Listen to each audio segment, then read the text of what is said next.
하시나이다. 아멘. 오늘도 하나님을 예배하기 위해서 귀한 아름다운 발걸음으로 또 이 자리에 나오신 사랑하는 모든 여러분께 또 하나님이 예배하시는 은혜와 복이 가득하기를 간절히 소망합니다. 우리 서로 반갑게 또 인사를 했으면 좋겠는데요. 한 해를 마무리하는 시간이니까 우리 또 이렇게 인사했으면 좋겠어요.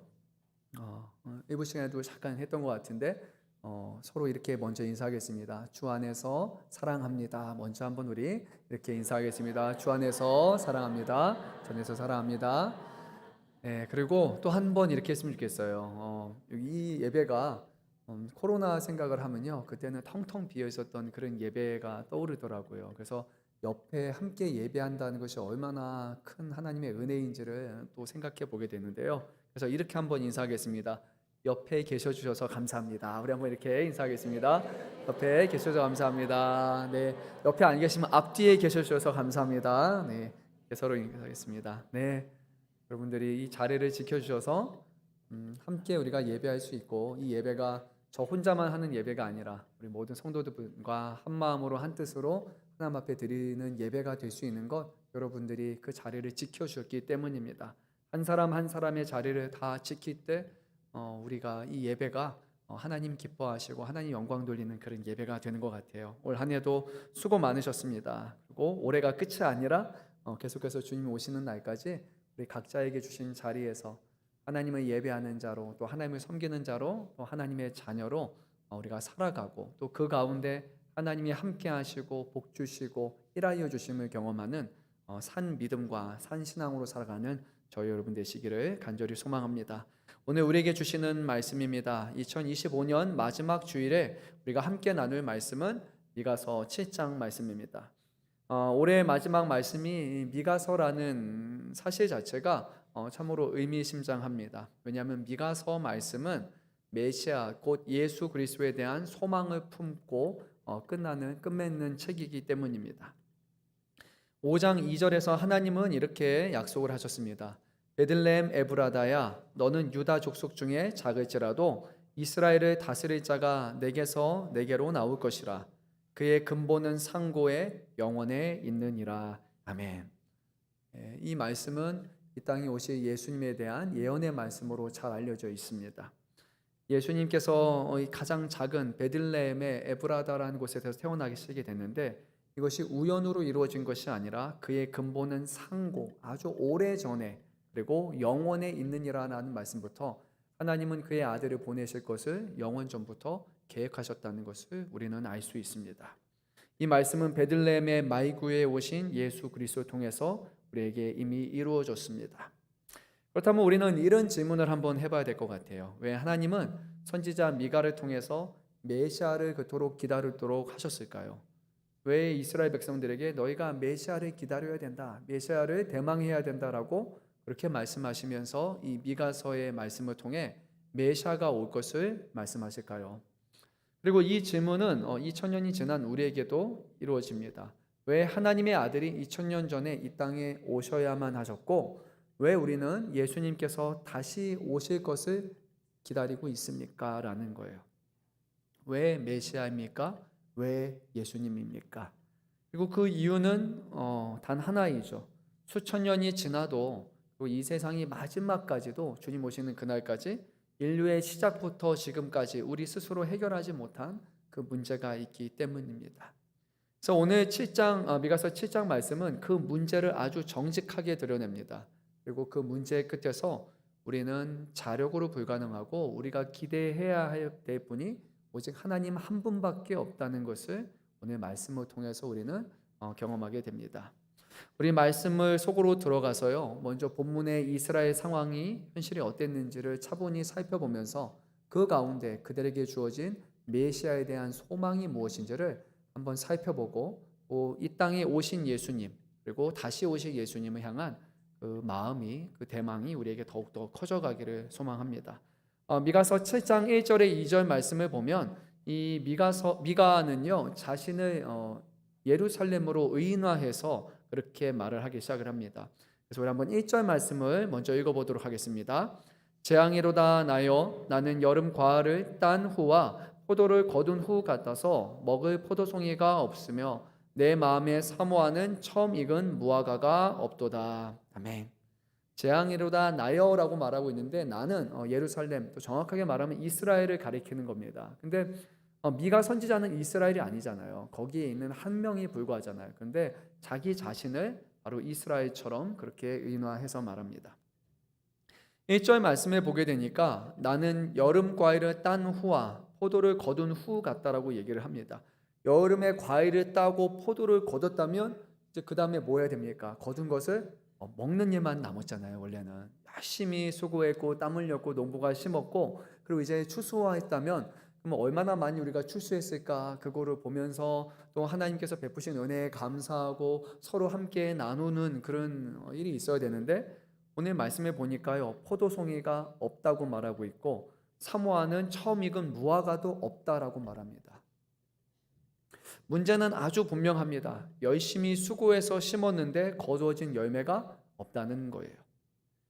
열매 맺지 못하는 나무를 한번 생각해 보세요. 그것은 농부의 모든 수고를 헛되게 합니다. 그리고 이런 나무는 결국 버려지는 나무가 됩니다. 오늘 말씀에서는 이스라엘의 모습을 보면서 열매 맺지 못한 그런 나무와 같다라고 말씀을 하는데 그러면 이스라엘이 맺지 못한 열매는 무엇인가? 이어지는 말씀을 보니까 두 가지를 말씀해요. 하나는 경건한 자가 끊어졌다. 두 번째는 정직한 자가 사람들 가운데 없다라고 얘기를 합니다. 경건이란 무엇이냐? 하나님을 충성되게 사랑하는 거예요.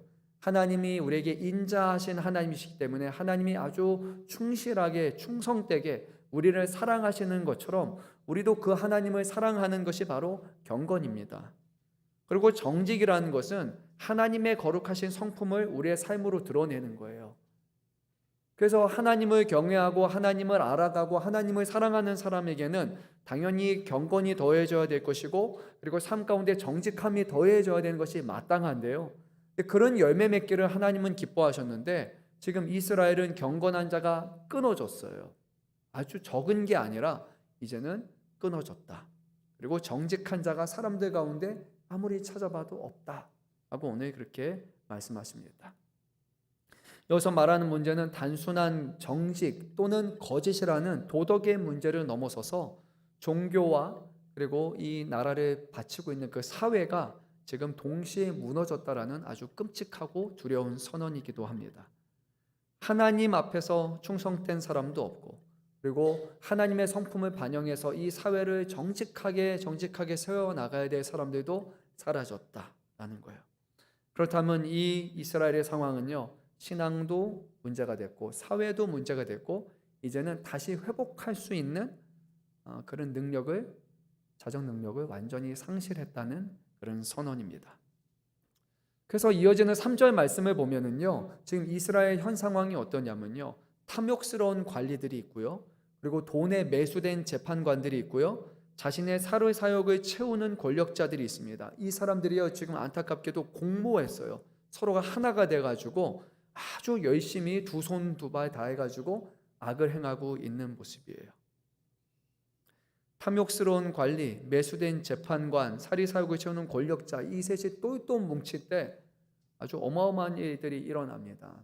우리 대한민국에도 삼권 분립이 있잖아요. 그래서 이 세계가 해야 되는 기본적인 역할은 견제입니다. 그래서 영어로는 check and balance라고 해가지고 서로 견제하고 그리고 균형을 맞추는 이 일들을 이뤄야 되는데 근데 서로가 견제하지 않아요. 그리고 서로가 좋은 일을 하면 괜찮은데 계속해서 악한 일이 더해지기 시작하는 거예요. 불의가 판을 치게 되는데 이 모두가 한 마음이 돼가지고 탐욕을 결국 이루게 됩니다. 그래서 이 사람들의 모습을 보면서 성경은 뭐라고 평가하냐면 그들 안에 있는 사람들 중에 가장 착한 사람의 모습을 한번 보자. 가장 선한 사람이 어떤 사람일까 하니까 그 사람이 가시나무 같다라고 해요. 가시나무는 두 가지를 의미할 텐데 하나는 쓸모없는 나무, 또 하나는 남에게 해를 줄 수 있는 나무예요. 가장 그 중에서 착한 사람을 했는데도 쓸모없고 해를 준다는 거예요. 가장 정직한 사람이 누구인가? 이 사람들 중에 찾아보니까 찔레나무 울타리보다 고약하다 해가지고 아무런 소용 가치가 없는 그런 거예요. 지도자가 가시나무 같다라고 생각해 보면요, 이 가시나무는 열매를 맺지 못하기 때문에 그 나라는 반드시 무너질 수밖에 없는 겁니다. 이것이 현 이스라엘의 상황이었습니다.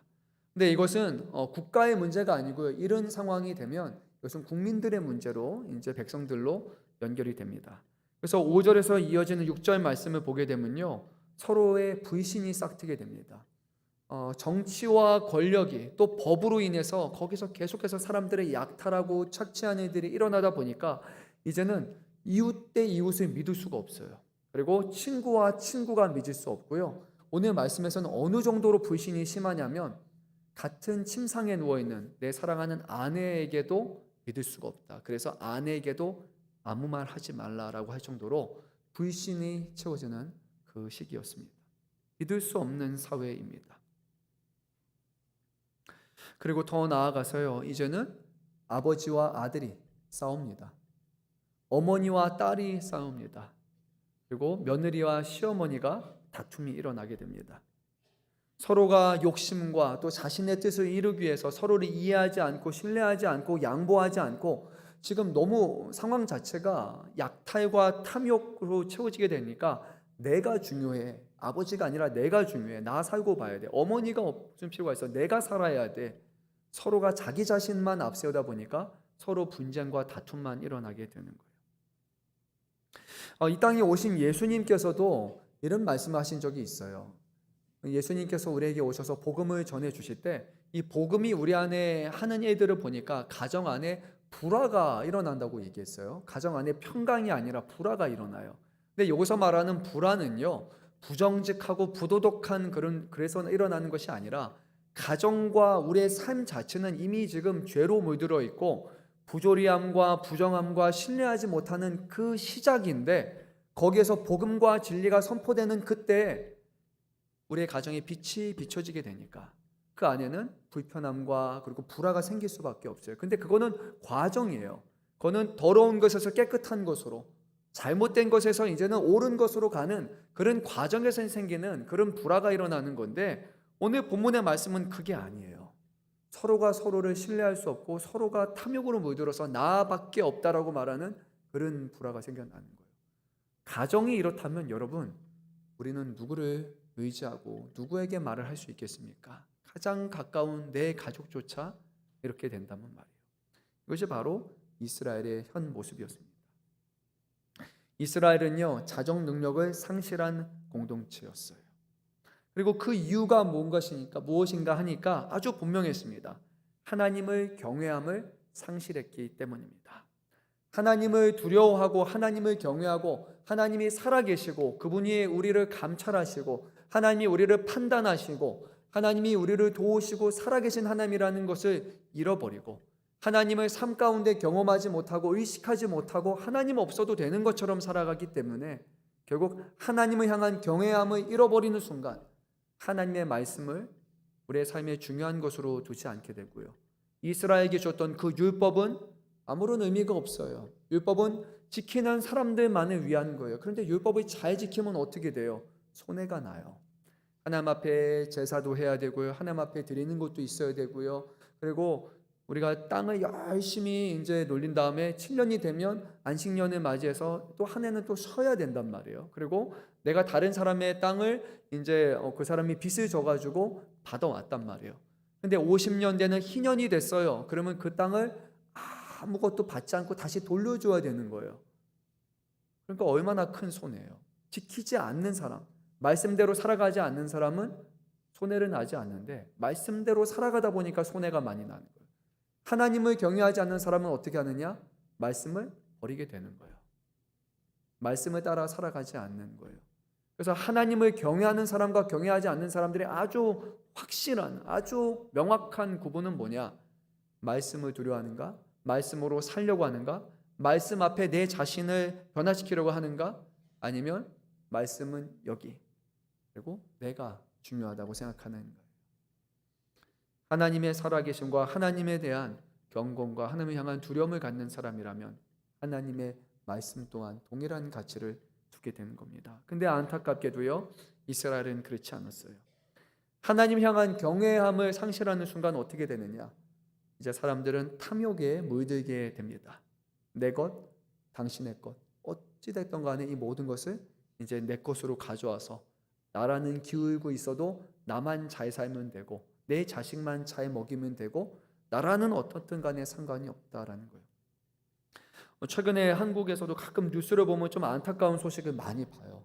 우리 대한민국이 큰 나라도 아니고 정말 기술로 그래도 좀 먹고 살려고 하는 나라인데 반도체와 같은 아주 국가의 어떤 것을 좌지우지하는 그런 것들이 이제 산업의 기밀들이 노출되는 것을 많이 보잖아요. 볼 때마다 와, 너무 양심 없다. 그 사람들은 뭐 몇 억, 그쵸, 큰 돈이죠. 몇 억을 받으려고 갔지만 국가적으로는 몇 조나 해당하는 그런 손해가 나잖아요. 근데 이 사람들에게는 그게 중요하지 않아요. 내가 당장 먹느냐, 내가 돈을 받느냐가 중요하지, 미래와 다음 세대가 굶어 죽는 것과 다음 세대는 먹거리가 없는 것, 다른 사람들이 수천만 명이 희생당하는 것은 중요하지 않아요. 우선 나만 먹고 나만 잘 살면 된다는 인식이 있는 거예요. 근데 그 당시에 이스라엘도 그랬습니다.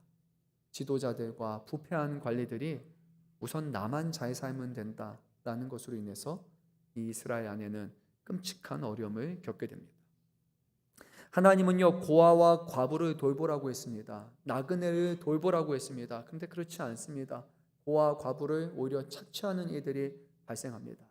이 땅에 예수님이 오실 때도요, 여전히 그랬습니다. 그 당시에 서기관이라고 알려져 있던 그런 율법을 다루던 사람들이요, 어떤 일이 있었냐면 과부의 옆에서 그들에게 돈을 받고 또 어떤 좋은 조문을 해줘야 되는데 실제적으로 좋은 조문이 아니라 그들의 재산을 착복하는 일들이 예수님이 당시에도 많이 이루어졌어요.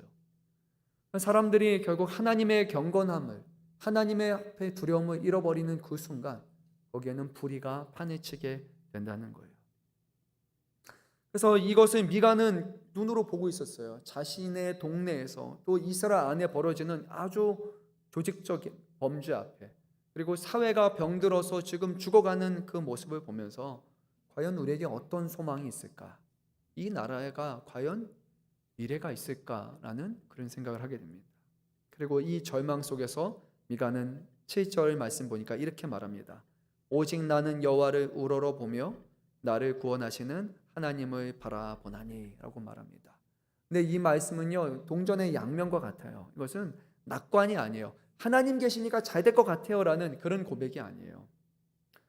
갈 곳이 다 사라진 사람의 고백이에요. 벼랑 끝에 몰린 사람의 고백이에요.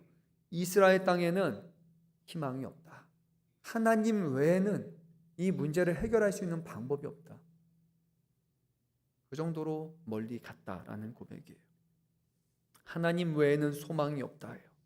그러나 또 동전의 양면이라고 말하는 이유는 그래도 하나님이 계시기 때문에 우리는 소망을 품을 수 있다. 이것이 미가의 고백이기도 합니다. 그래서 하나님을 진정으로 경외하는 자라면요, 눈앞에 어떠한 상황에서도요, 낙심하고 낭망할 수는 있겠죠. 하지만 소망을 잃지는 않습니다. 하나님이 계시기 때문에 하나님이 정의와 공의로 다스리시고 하나님이 필요할 때는 심판을 행하시지만 하나님은 다시 회복하실 것이라는 그런 믿음을 갖는 것이에요. 그리고 이제 미가는 결정적인 말을 덧붙이게 되는데요. 7장 9절 말씀을 보면 이렇게 말씀합니다. 내가 여호와께 범죄하였으므로 그의 진노를 당하려니와. 아멘. 근데 여기서 미가가 내가라고 말할 때 자기 자신만의 죄를 말하는 것이 아닙니다.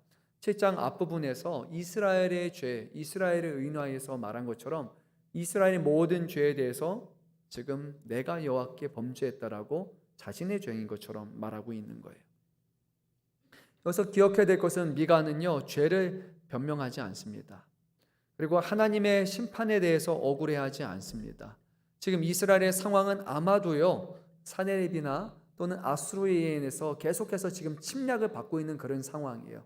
하나님의 백성이 침략을 받고 하나님의 백성이 전쟁 전시 상황에서 두려워하는 상황인데 미가는 하나님 이것을 물려주세요, 하나님 이런 일 없게 해주세요라고 말하는 것이 아니라 하나님 우리가 하나님께 범죄했습니다. 하나님 우리가 하나님의 진노를 받아서 이 일이 일어나는 것이 당연한 일입니다. 마땅한 것입니다 라고 그는 오히려 인정을 했습니다. 하나님이 하신 심판이 옳습니다 라고 그렇게 고백합니다. 지난주 시간이었어요. 우리가 미가서 말씀을 시작하면서 이 미가서의 말씀이 어떤 상황이라고, 어디서 이루어지는 거라고 말씀을 드렸죠? 법정의 상황이라고 말씀드렸죠. 그렇죠? 하나님께서 거기에 재판장이 되시고, 그리고 하늘과 땅에게 얘기하면서 다 이스라엘 백성아 너희 저기 서봐, 저기 해, 그리고 내가 너희의 죄를 하나하나 소상하게 얘기하겠다, 너희하고 변론하겠다 라고 하시면서 이스라엘의 죄를 하나하나 물으신단 말이에요. 근데 오늘 말씀에서는요, 이제 결국 미가가 이스라엘 대표해서 하는 말이, 하나님 말씀이 맞아요. 우리가 유죄입니다. 우리가 그 모든 것에 다 죄를 저질렀습니다. 하나님은 실수가 없으십니다. 모든 것이 그대로 이루어집니다. 받아들이겠습니다 라고 얘기를 합니다. 근데 미가가 그렇게 말할 수 있는 이유가 있어요. 왜냐하면 하나님은 심판만 하시는 하나님이 아니시기 때문이에요. 그래서 미가는 거기서 멈추지 않고 이렇게 고백합니다. 마침내 주께서 나를 위하여 논쟁하시고 나를 인도하여 광명에 이르게 하시리라. 아멘. 이 말이 무슨 말이냐면요, 좀 전까지만 해도 하나님이 야 너희가 죄인이야, 너희 지은 죄목이 이거라고 얘기했잖아요. 근데 이제 하나님이 갑자기 이스라엘의 변호인이 되세요. 변호사가 돼가지고 얘들 죄값 다 치렀어. 다른 나라들이나 다른 사람들이 말하는 거, 이스라엘은 당신을 버렸습니다. 하나님을 버렸어요. 하나님 앞에 경외하지 못했습니다. 경건하지 못했습니다. 근데 하나님이 뭐라고 하냐면, 알아, 괜찮아. 근데 내가 이들을 변론할 거야, 변호할 거야 라고 갑자기 상황이 변해버리는 거예요. 심판의 하나님이 지금 변호자가 되어주셨어요. 그 이유는 하나예요. 하나님 앞에 죄가 있다고 인정하는 사람, 그리고 하나님께서 주시는 형벌에 대해서 우리가 그게 당연하다고, 마땅한 사람이라고 죄를 시인하는 사람들에게는 하나님이 인정하시고 품어주시고 보호해 주신다는 거예요. 여러분, 이 장면에서 저는 말씀을 묵상하다가 지난주 오후 시간에 우리가 봤던 그 영화의 모습이 하나가 이렇게 주마등처럼 탁 지나갔어요. 어떤 거였냐면 요한복음 8장 말씀을 보게 되면 예수님께서 간음하다가 현장에서 잡혔던 그 여인에게 대하셨던 그 모습이 저에게 좀 떠올랐어요. 사람들이 막 와가지고 말했어요. 모세 율법에 따르면요, 현장에서 간음한 사람은 어떻게 되냐, 돌로 쳐서 죽여야 됩니다 라고 그렇게 얘기합니다. 그들이 생각하는 율법은 뭐냐, 사람을 죽이는 심판, 그것이 정의다, 정의가 구현되는 거다라고 얘기를 합니다. 근데 예수님께서는요 다르게 반응하셨어요. 그러면 너희 중에 죄가 있는 사람이 먼저 돌을 들어 쳐라 라고 하는 거예요. 만약에 그 율법으로 너희 자신들의 죄를 살핀다면 과연 너희가 그 죄로 인해서 죽지 않을 사람이 있겠느냐, 죄 앞에 깨끗할 사람이 있겠느냐라는 질문이었어요. 아무도 없죠. 아무도 없죠. 근데 거기서 끝난 것이 아니라 예수님은 이 여인에게 나도 너도 정죄하지 않는다라고 말씀하시고, 그리고 나중에 끝마치면서 한마디를 하셨어요. 가서 다시는 죄를 범하지 말라라고 하셨어요. 이 말씀이 왜 중요하냐면요, 구약의 사람들이 생각했던 율법은요, 사람들의 죄를 끄집어내서 그 사람을 처벌해서 죽이는 게 목적이었어요. 율법은 사람을 정죄하고 율법은 사람을 처벌하는 거다, 처벌하는 방식을 통해서 죄가 드러나게 되는 거다라고 생각했지만요, 예수님께서 율법은 달랐어요. 예수님은 그 사람의 죄를 드러내서 죄를 마주하게 하시고 자신의 죄를 깨닫게 하시고 그를 살리시는 것이 예수님의 목적이었던 거예요. 동일한 율법이지만 하나님께서 주셨던 율법의 목적은 사람을 죽이기 위함이 아니라 사람들로 하여금 정말로 죽을 자리에 가지 않도록 하시는 것이 하나님께서 하시는 거예요. 너희 그렇게 죄를 저지르면 진짜 큰일 나니까 너희 잘못했어, 이제 회개하고 돌아와. 그게 바로 율법이 우리에게 하시는 거예요. 그래서 성경은 예수님이 율법을 폐하시는 분이 아니라 어떠셨다고 말합니까? 율법을 완성하셨다고 말씀해요. 왜냐하면 이 율법은 우리를 향한 하나님의 사랑이기 때문이에요. 죽이는 율법이 아니라 살리는 법, 그것이 바로 하나님이 우리에게 주신 겁니다. 그래서 하나님께서는 이스라엘의 죄를 드러내시는 이유, 너희가 죄가 있다, 너희가 지금 내 앞에 죄를 하나하나 용서를 구해라, 너희가 그 죄를 인정하고 죄값을 받아라. 그러면 나는 채찍과 몽둥이 들어서 너를 칠 거야. 근데 그거는 너희를 죽이는 게 아니야. 너희를 살리기 위해서야. 너희가 매를 맞지 않으면 정말로 죽으니까. 나와 관계에 있어서 완전히 죽어버리니까. 그리고 죄에 대해서 살아가고 불의에 대해서 살아가니까 그게 아니라 너희 여기까지 하고 돌아와야 살 수 있단다. 미가는 이거를 알았어요. 우리가 매를 맞아야, 우리가 혼나야 비로소 하나님 앞에 제대로 살 수 있다는 것을 알았어요. 그래서 미가는 변명하지 않고 맞습니다, 하나님. 근데 하나님께서 그것을 통해 우리를 회복시킬 줄로 믿습니다. 그런 고백으로 그가 이렇게 전했던 겁니다. 이제 미가서의 말씀을 쭉 보게 되면 하나님께서 이스라엘을 변론하시면서 이스라엘을 정죄하는 다른 나라들을 이제는 심판하시겠다고 말씀하시고요. 그리고 미가서의 말씀이 쭉 내려오면서 이제 절정을 이루게 되는데요. 우리 한번 18절 말씀을 다시 한번 읽도록 하겠습니다. 주와 같은 신이 어디 있으리까? 주께서는 죄악과 그 기업에 남은 자의 허물을 사유하시며 인애를 기뻐하심으로 진노를 오래 품지 아니하시나이다. 아멘. 미가가 이렇게 말합니다. 주와 같은 신이 어디 있으리까?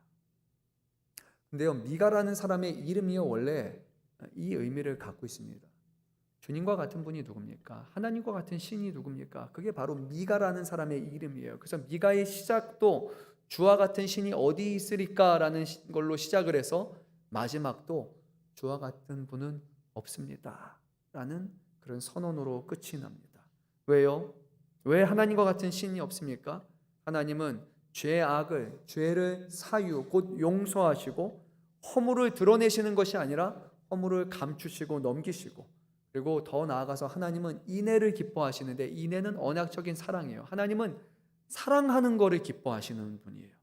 그리고 하나님은 불의로 인해서 진노, 거룩한 화를 내시지만 그것을 오래 품는 분이 아니라 그것을 잊으시고 용서하시고 사랑하시는 분이에요. 여러분, 하나님이 용서하시는 분, 하나님이 인애를 기뻐하시는 분, 하나님이 진노를 오랫동안 마음속에 품지 않는 분이라는 것이 얼마나 큰 일인지를 한번 생각해 봐야 됩니다. 왜냐하면요, 저는요 딱 이거와 반대되는 사람이기 때문이에요. 최근에 저희 이제 한국에서 좀 화두가 됐던 일이 하나가 있어요. 저에게는 아주 큰 일이었어요. 왜냐하면 제가 좋아하는 드라마가 있는데 이 드라마가 내년 나오기로 이렇게 돼 있단 말이에요. 그래서 막 기다리고 있었어요. 이게 이제 오겠다. 그런데 갑자기 거기에 해당하는 중심 배우 주역 한 명이 인터넷에서 사건이 탁 터졌어요. 누군지 얘기하지 않겠습니다. 이분이 30년 전에 아직 미성년일 때 했던 범죄가 있습니다. 중범죄예요. 차량 절도, 강도, 강간 세 가지예요. 그래서 소년원에 송치가 됐고요. 그래서 그 죄의 처벌을 받고 죄값을 받았어요. 그리고 나서 사회로 이제 나와가지고 30년이 지났어요. 지금 열심히 배우 생활을 했습니다. 그러다가 이번에 한 언론 매체에서 이것을 터뜨렸어요. 30년 전에 했던 범죄예요. 연예인이니까, 배우니까, 공인이니까, 공인은 이런 게 있으면 안 된다. 이런 게 있으면 피해자가 이걸 볼 때마다 얼마나 상처가 되겠냐. 공인은 깨끗하고 범죄가 없어야 된다. 30년 전에 죄값을 치렀다 할지라도 공인이기 때문에 그 자리에 설 수 없다. 또는 30년 전에 죄값을 다 치렀고 이거는 미성년이어서 몰라서 한 건데 죄의 처벌까지 받은 사람을, 30년 동안 열심히 사는 사람을 다시 또 소환해서 30년 전에 치른 죄값에 또 다시 책임을 물으라는 것이 맞는가? 그래서 이게 인터넷상에 가불방론이 일어났던 거예요. 그렇죠?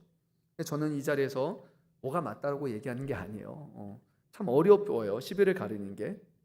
근데 저는 여기서 이것을 거론한 이유는 하나예요. 우리의 사람의 용서와 하나님의 용서를 좀 비교하기 위함이에요. 사람의 용서는요, 말로는 용서한다고 하지만 실제적으로 그 용서는 진정한 용서가 되지 않아요. 싸우고 다투고 그래 우리 화해하자, 용서할게, 그리고 나서 또 싸우잖아요. 그러면 과거에 했던 걸 다시 꺼집어내요. 분명히 지난번에 이것 때문에 싸웠고 이것 때문에 우리 화해했고 이제는 하지 않자 했는데 1년 전, 2년 전, 심하면 5년 전, 10년 전, 20년 전, 30년 전 긁어와가지고 이미 다 했던 얘기 또 반복하고 또 반복. 그 이유는 하나예요. 아직 용서를 못했기 때문이에요. 말로는 용서한다고 했지만요, 여전히 그 감정과 상처가 내 안에 남아 있어서 용서가 아니라 그냥 넘어간 거예요. 왜냐하면 더 얘기하면 내가 그것도 용서하지 못한 사람처럼, 내가 마음이 넓지 못한 사람처럼 사람들이 그렇게 생각할까 봐 이거는 이 정도에선 덮어두자라고 넘어간 거지, 그 사람은 완전히 용서한 것은 아니란 말이에요. 물론 정말로 용서하시는 분들도 있죠. 교회 다니시는 분이라면 저는 그런 분들이 계실 거라고 생각해요. 그런데 화가 끝까지 나는 순간요, 과거의 용서는요 아니에요.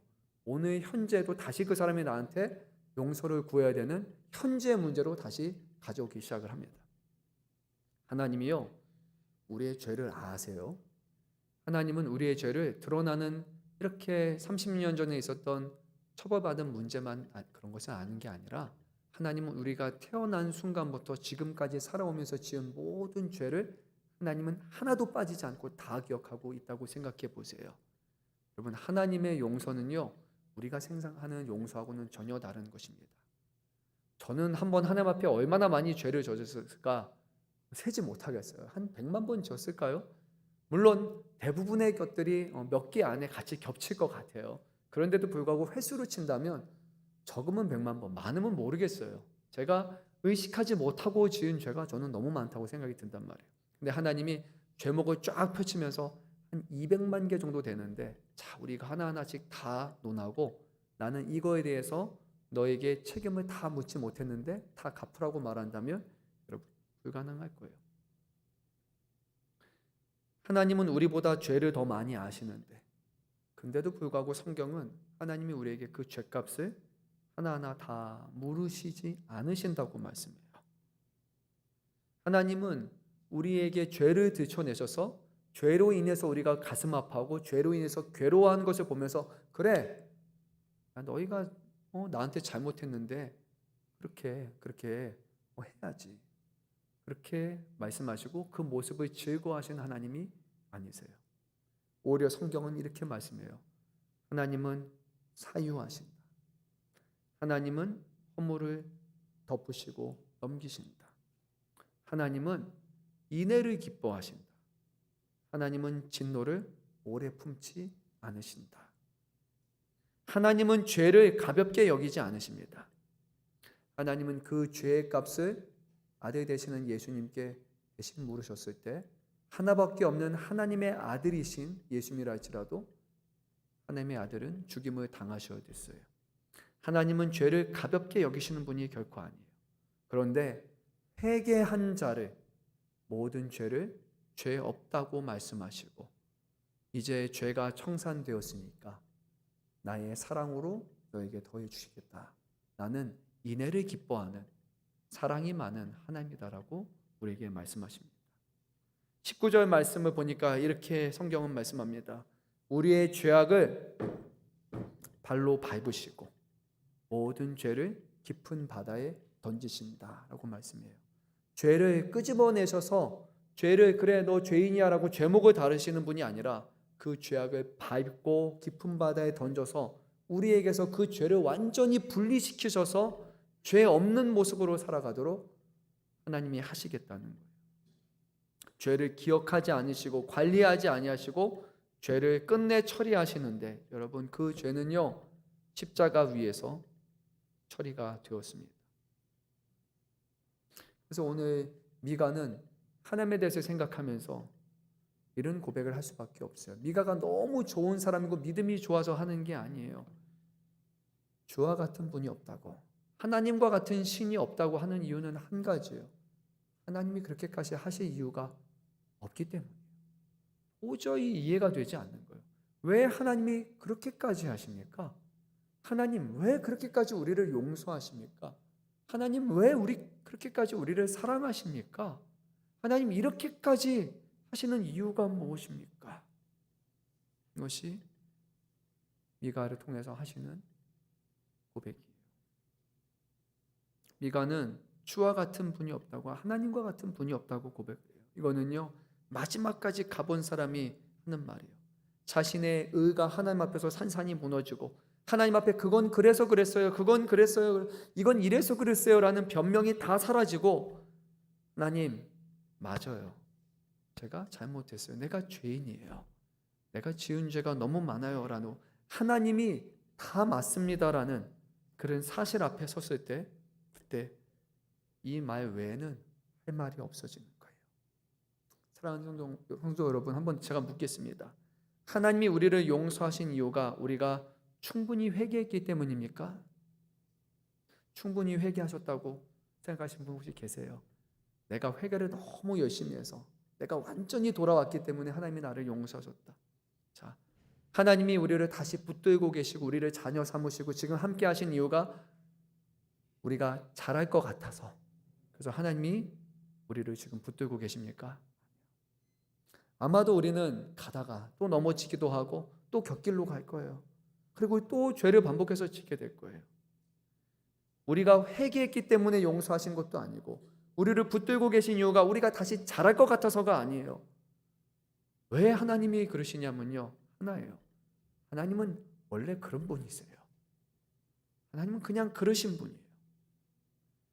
하나님은 우리의 죄를 가만히 놔두지 않고 죄를 용서하셔야 되는 분이시고 그 죄를 자기의 아들에게 얹으신 분이시고, 하나님은 공의로우시지만 또한 하나님은 자비로우신 하나님이시기 때문에, 그것이 하나님의 성품이기 때문에, 하나님이 그런 분이기 때문에 하나님이 죄인을 사랑하셨고 하나님이 아들을 보내주셨고 하나님이 우리와 같은 사람을 신의 자녀라고, 하나님의 자녀라고, 하나님의 나라를 유업으로 주겠다고 하시는 거예요. 그거는 우리의 의가 하나도 없어요. 하나님이 그런 분이기 때문이에요. 만약에 하나님께서 다른 길이 있었다면, 다른 선택이 있었다면, 저는 제 생각에는요, 하나님은 결단코 자신의 아들을 십자가에 내어주지 않으셨을 거예요. 그거밖에 없었기 때문에 하나님이 그 마지막 결정을 하셨고, 하나님은 그러한 결정을 내리실 만큼 우리의 죄를 용서하시고 씻으시고 우리를 사랑하시기를 원하시는 하나님이시기 때문에 그의 아들을 우리에게 보내주신 겁니다. 사랑하는 성도 여러분, 하나님 같은 분이 없으십니다. 주님과 같은 분이 없으십니다. 이 고백을 여러분의 마음속 깊이 붙드시기 바랍니다. 오늘 말씀을 다 듣고 나서 내가 죄를 많이 저질렀으니까 이제 2026년 새해를 맞이해서 죄를 범하지 않겠다, 내가 더 열심히 살겠다, 그렇게 결단하고 그렇게 약속하지 마시고요.